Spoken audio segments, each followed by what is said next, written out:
Hello guys, welcome back to Tronics Energy. So today we have a microwave right here that we want to troubleshoot to check what is the issue with the circuitry right here. It's not turning on once we plug it in to the power supply using this plug. So the first step that we took was to check the plug pin, the circuitry inside here, where we find the fuse, to check the fuse if it's still intact or burnt out. I hope you know how to check that.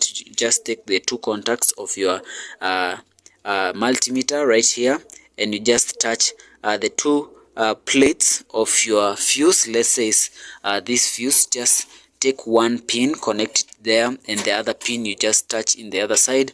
Then once it beeps right here, then it means your capacitor is okay, your fuse is okay. Then the next thing, since I found that this is okay, I opened this up, the outer cover of this microwave, and then once I've opened it up, the immediate thing that I want to do is to drain or to discharge this capacitor right here. You can see here, this capacitor is a very big capacitor. Is a 1 microfarad capacitor, and it's a very high voltage capacitor. Really risky, very powerful. It can the main function of the capacitor is it acts as a voltage doubler once the transformer is in the first phase of the AC signal. It acts as a voltage doubler, and then in the next phase of the AC voltage, it becomes in series with the transformer. So it acts as a voltage doubler, meaning that it can double the voltages, and these are very high voltage transformer, and the voltages ratings, which are right here, they range from 2000 to 5000 kilovolts, 2000 to 5000 volts, not kilovolts, volts, which is a really high voltage, very risky, can actually do big damages to you. So that's the immediate thing you do after that. After you have opened the casing, then the next thing you want to do is to check for the continuity of these wires. You start with the earth. You can check the earth. One pin right here, connect it here. The other you connect it here. Of these terminals, one of them you connect it here, and the other red one you connect to whichever pin you want. Then the next thing, if they're okay, because I already did that and I found that they are okay, I checked this circuit, which is directly from the supply. You can see this is the cable. Let me just zoom out so that you can see. So this is the cable from supply, and it enters this section. This is the first circuit it gets once it has entered the microwave, and the circuit contains a fuse, an inductor right there, capacitors, which I think they are noise filtering capacitors, and yes. So from there the output now goes to the this is actually written here. It's a 240 volts 20 watt lamp, which is the one that lights up the microwave inside, so that you can see your food actually being getting warm. And yeah, you can see replace with, yeah. So if this is damaged, then you should actually replace with the correct lamp right there. So I actually did all those connections because the circuit, the microwave was not even turning on. There are few reasons as to why that could be the case, why it's not doing that. The first reason is the fuse. The second one is the continuity of the wire to the circuit, and since those are okay, the other one was this fuse, which is okay. The other one, there's another fuse right here. Let me just zoom like that. This is the other fuse that you should check.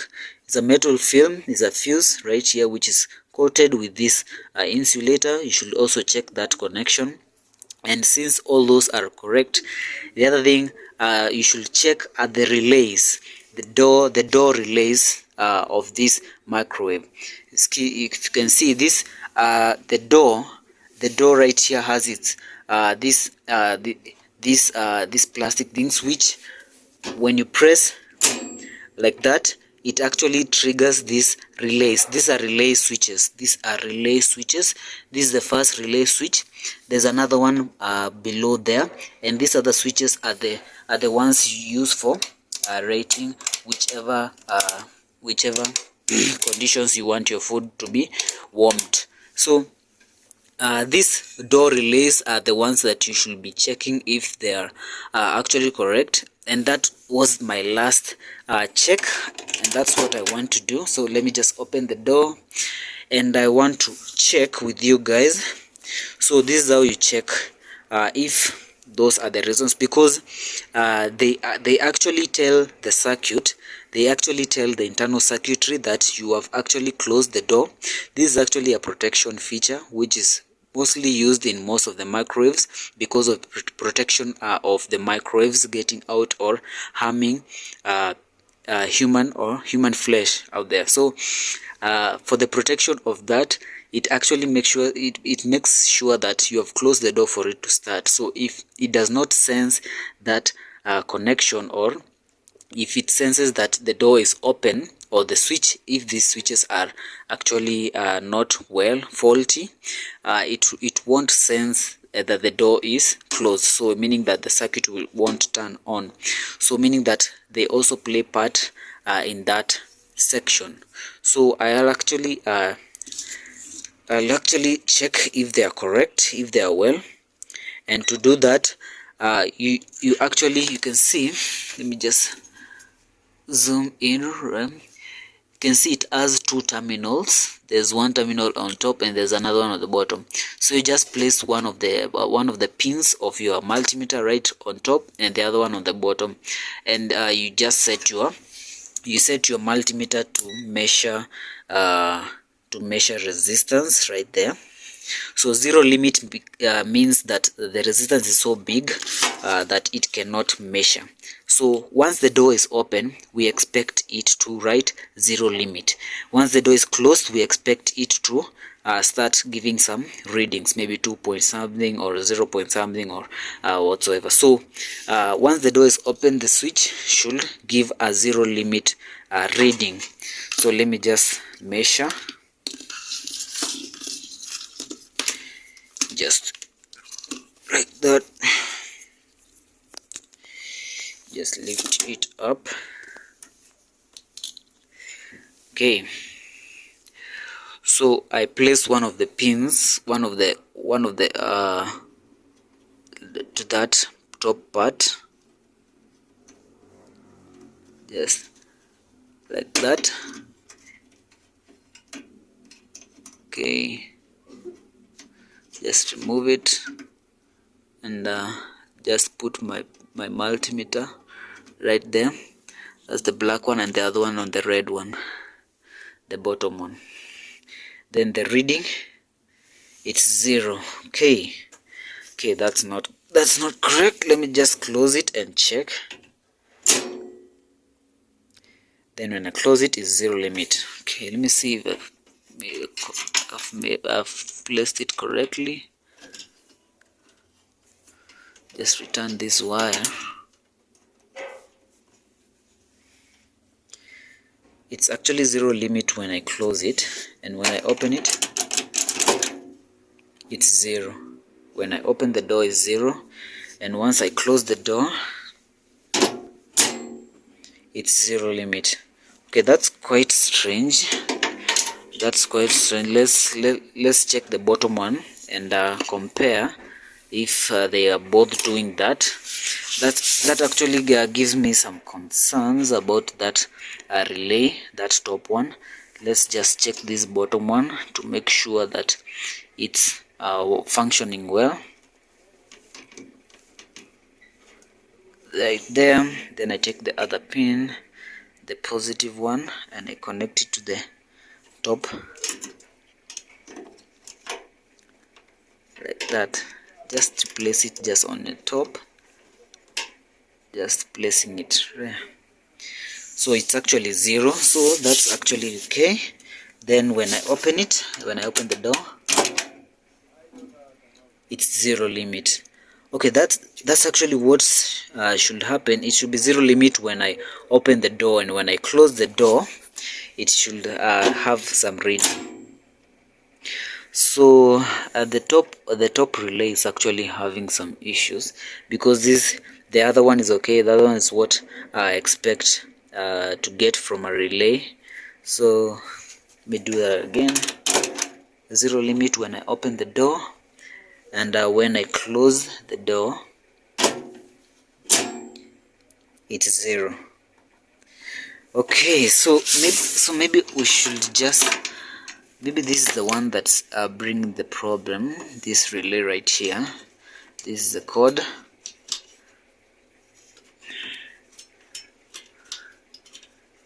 This is the code. Just used my other hand. So this relay actually has some issues. Let me try to measure it again, just to be sure it's the one having some problem. Sorry.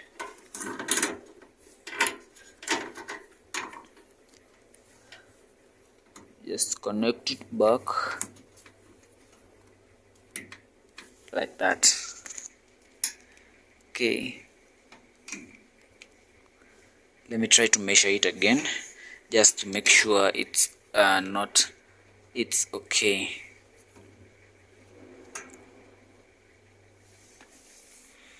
Okay, so now it has some readings. Okay. I think I did not place them correctly. So it has some readings. The door is closed. Once I open the door, oh, it has some readings when I open the door. Oh, that's not nice. That's not okay. I've closed the door. It still has some readings when I open the door, because 0 is also a reading. Let me just put it to, oh, so when I open the door, it has 0.3 ohms, and when I close the door, it has 124.9 ohms. So this relay actually has some issues, because once I open the door, it should have a 0 limit reading, but for our case right here, it has 0.6 ohms. And once I close the door, the reading is actually very high, 124.8. That's very high. So our relay here is the one that's having the issues. The other one is actually okay. Yes, the other one is actually okay. So we are going to have to replace this one if it's the one bringing some problem into our circuitry, because I think the other circuitry is okay. The only problem is that relay giving that reading, because there are only 2 relays, and the other bottom one is okay. We have measured it, but the top one is not okay.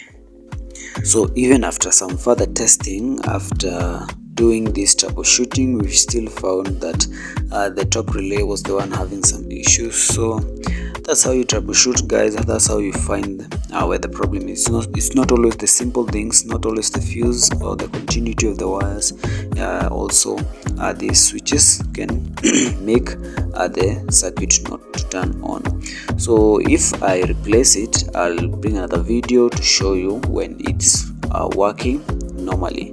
So thank you very much, guys, for watching. Please subscribe to Troubleshooting Energy, and I hope to see you next time. Goodbye.